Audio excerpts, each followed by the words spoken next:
120 secondes avec le concept de montre personnalisable Certina DS+. 120 secondes, l'invité de Vincent Veillon. Et on revient sur ce drame qui a secoué toute une nation. C'était mardi soir. Je veux bien entendu parler de l'élimination de l'équipe de Suisse de la Coupe du Monde de football contre le Portugal. La Nati n'est donc à nouveau pas parvenue à passer le stade des huitièmes de finale, alors que les espoirs les plus fous avaient été placés dans la sélection de Murat Yakin. La presse, elle, s'est montrée extrêmement critique vis-à-vis de cette contre-performance et on va en parler avec vous ce matin. Bernard Eschliman, bonjour. Bonjour. Vous êtes journaliste sportif à la RTS et vous êtes de retour de Doha où vous avez assisté à ce match décevant. Ce match décevant, je dirais plutôt à ce camouflet, à ce déshonneur, à cette humiliation, à cette ratatinée, à cette déculottée suivie de six fessées. Celle qu'on a appelée la meilleure équipe de Suisse de l'histoire est devenue d'un coup la pire équipe tout court. Les mots n'ont souvent pas été assez forts pour qualifier le spectacle offert par la Nati. Et non, et pour cause, l'équipe de Suisse n'avait plus encaissé 6 buts dans un match international depuis 1963. Ça fait 59 ans. Et une Coupe du Monde, c'était du jamais vu puisque le pire score enregistré jusque-là par la Nati était un 5-0 contre la RFA en 1966. Et si l'on élargit le spectre aux autres équipes nationales, cette défaite est la deuxième pire Coupe du Monde depuis la Seconde Guerre mondiale. Alors, vu comme ça, c'est en effet historique. Hein. Qu'est-ce qui s'est passé? On ne sait pas. Les joueurs ont peut-être abusé de la bibine de leur mini-bar la veille. Murat Yakin a peut-être pris un extra avant d'élaborer sa stratégie, laquelle a consisté à faire jouer chacun à un poste qu'il ne maîtrisait pas du tout.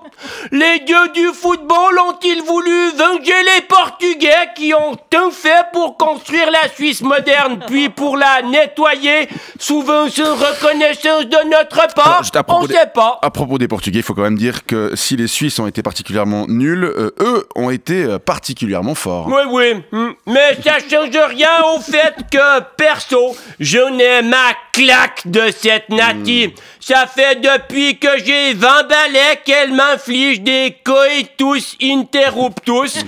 En 1994 aux États-Unis, élimination contre l'Espagne en 8e. 1998, pas qualifié. 2002, pas qualifié. 2006, élimination contre l'Ukraine en 8e. 2010, élimination premier tour. 2014, élimination contre l'Argentine en 8e. 2018, élimination contre la Suède en 8e. J'arrive même plus à dire élimination. À chaque fois, on espère. À chaque fois, on y croit. Ça monte, ça monte, ça monte. Et paf! Retirette. Quand est-ce qu'on va comprendre qu'on sera jamais fort en faute? Pourquoi est-ce qu'on tombe dans le panneau à chaque fois? En plus, ça fait chier, je suis sûr que c'est encore les Frouzes qui vont gagner cette année, putain de merde.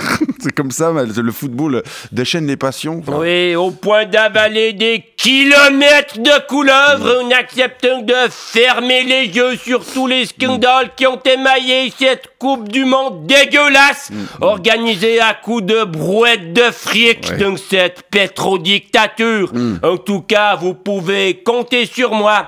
À partir de maintenant, je boycotte. Pour revenir aux commentaires de la presse, je le disais en introduction, ils ont été particulièrement virulents.